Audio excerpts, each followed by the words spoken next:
Welcome to this educational program. This module provides an introduction to pelvic floor problems. This presentation is written by specialists in this field, and it is independently produced. Please feel free to view this presentation as many times as necessary. You may also use the player on your left to repeat slides or to skip through them in any order you wish. This drawing shows the hammock-like layer of muscles called the pelvic floor, which support the organs in the pelvis, namely the bladder and urethra, or urine channel, the vagina and uterus, and the rectum. When these muscles and supporting tissues are weakened or damaged, the position and function of the organs can change. Weakness of the pelvic floor supports can result in stress urinary incontinence, bowel incontinence, and/or pelvic organ prolapse. Stress incontinence describes urine leakage associated with an increase in pressure in the abdomen, such as from coughing, sneezing, lifting, exercise, or sexual activity. It is one of many types of urinary incontinence. Bowel incontinence, or fecal incontinence, is the inability to control the passage of gas or stools. It is often a functional problem and related to chronic constipation, diarrhea, or dietary issues. It can, however, also relate to or be worsened by pelvic floor muscle weakness. Pelvic prolapse describes bulging of the pelvic organs into the vagina. There are many different names for this depending on which organ is bulging inward, and these are discussed further on the next few slides.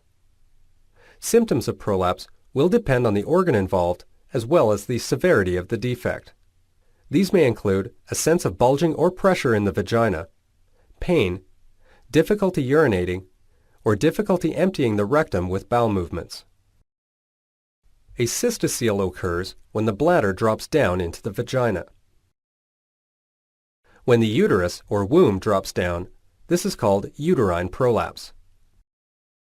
An enterocele is when small bowel contents bulge into the vagina. And vault prolapse occurs after hysterectomy when the top part of the vagina is weak. Finally, a rectocele occurs when the floor or bottom part of the vagina is weak, allowing the rectum to push upward into the vagina. This may cause difficulties with bowel movements. There are two broad categories of treatment available for pelvic floor disorders. Conservative measures, including behavioral therapy, physical therapy, and devices such as Pessaries, and surgery. Treatment efforts may aim to achieve one or more of the following: to decrease the magnitude of stress on the pelvic floor through controlling cough, losing weight, etc., to improve the existing pelvic floor supports through pelvic muscle training or surgery, or to provide new support structures using devices or surgery.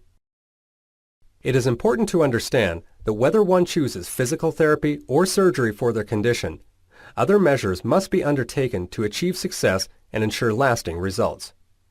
These include education, lifestyle interventions, and toileting programs.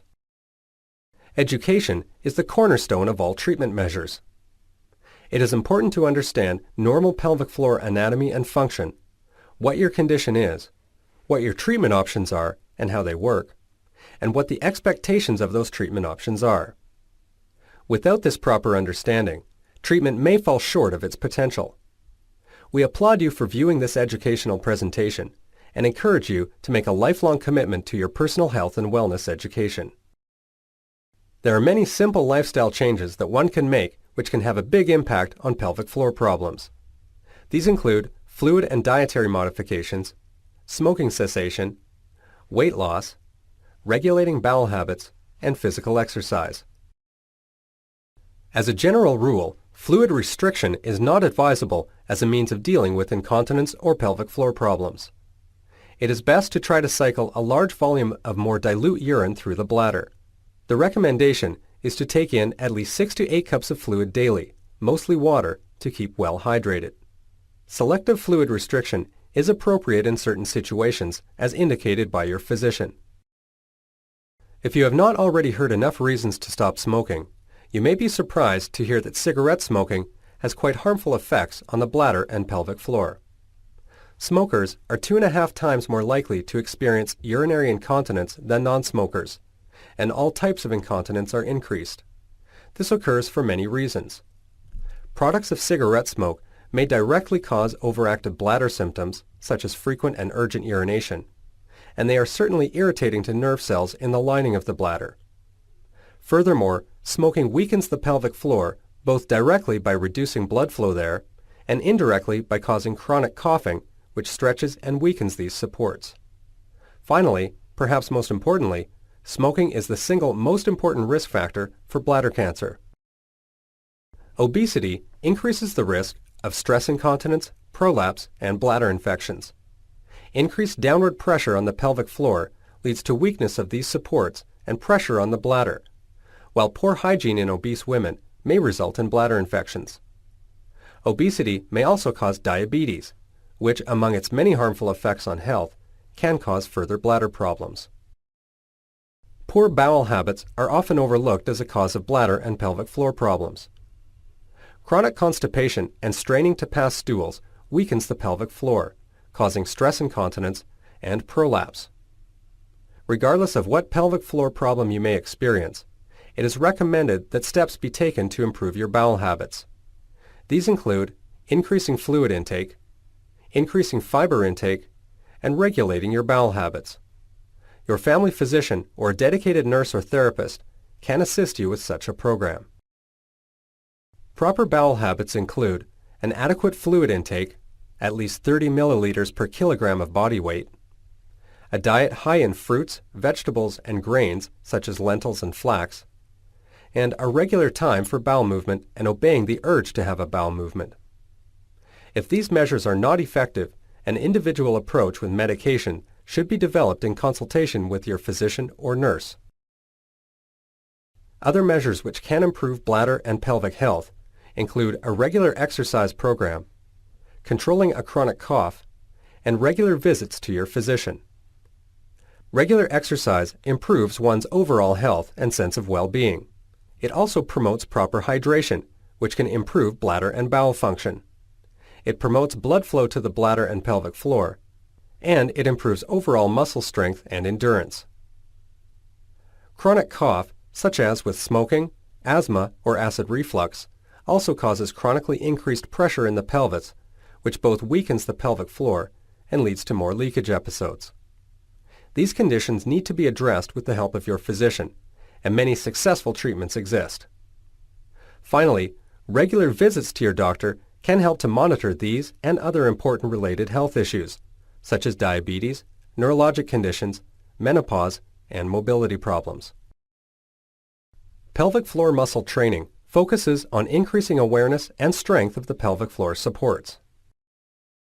The goals of pelvic floor muscle training are threefold: to strengthen the contraction of the muscles in the pelvic floor to prevent leakage of urine or bowel contents, to regain normal unconscious activation of these muscles, for example prior to a sudden unexpected sneeze, and to better activate these muscles voluntarily prior to straining or other increases in abdominal pressure. As an added benefit, the increased awareness of these muscles may lead to increased pleasure during sexual activity. It is difficult to truly know how effective pelvic floor muscle training is, but it is generally recognized that about 50% of women can make at least a 50% improvement in pelvic floor problems. Certainly, success with this type of therapy requires significant motivation and is a lifelong undertaking. Again, working with a dedicated nurse or therapist can optimize results. There are numerous described techniques of improving pelvic floor tone and strength, most of which have merit. The most commonly employed are pelvic floor muscle exercises, commonly called Kegel exercises, biofeedback, devices such as weighted cones, and electrical stimulation. These techniques are all discussed in detail in a separate module. When exercise alone does not provide satisfactory results, treatment options include pessaries and surgery.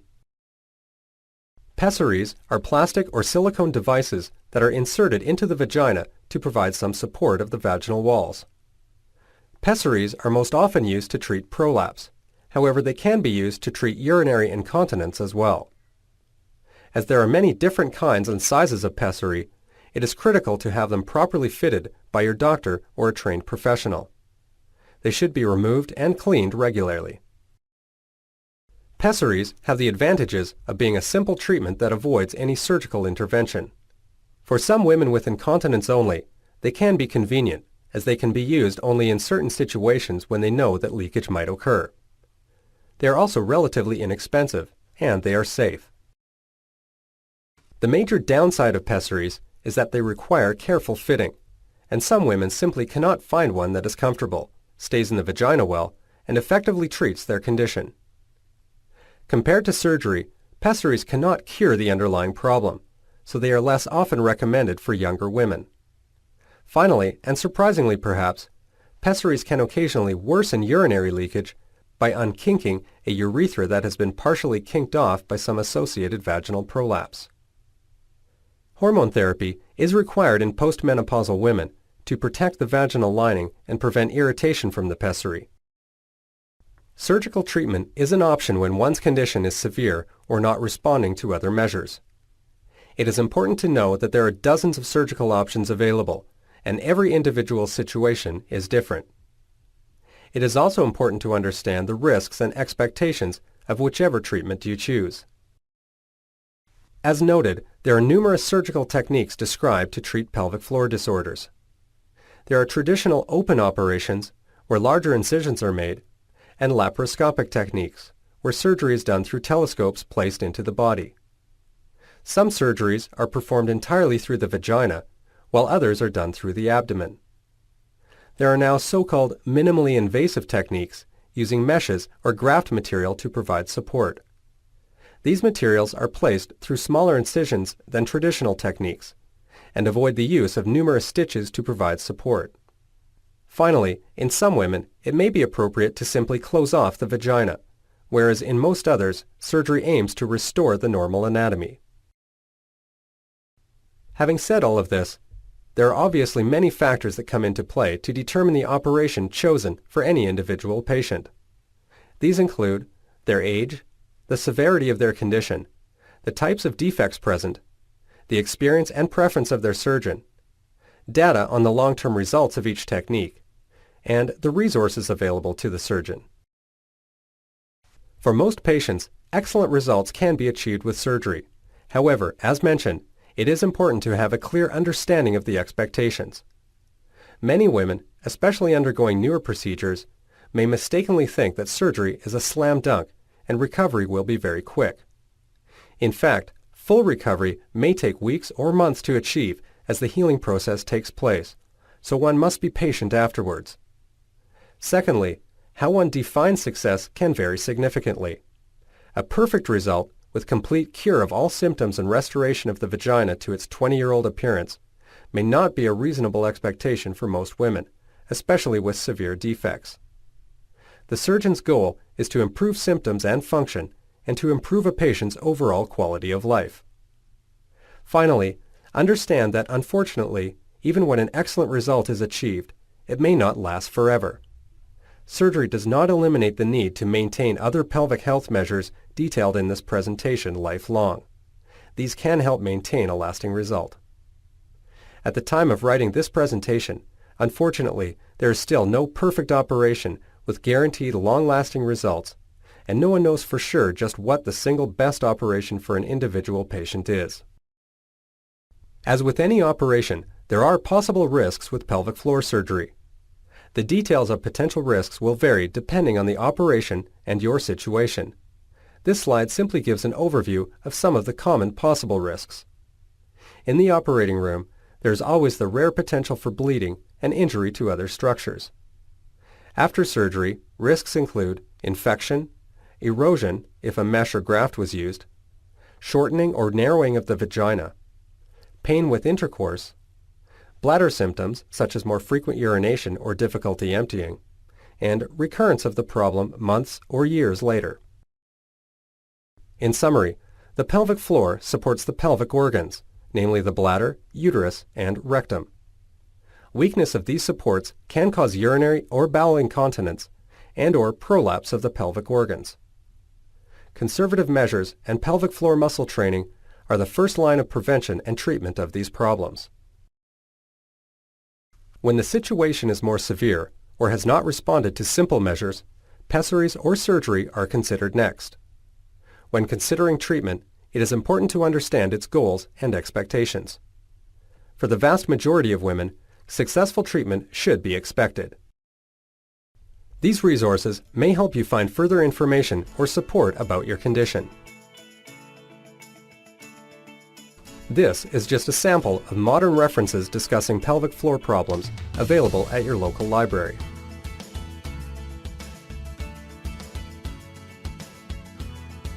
We sincerely hope that this module has furthered your understanding of pelvic floor problems. We wish you the best for the future, and thank you again for viewing this educational program.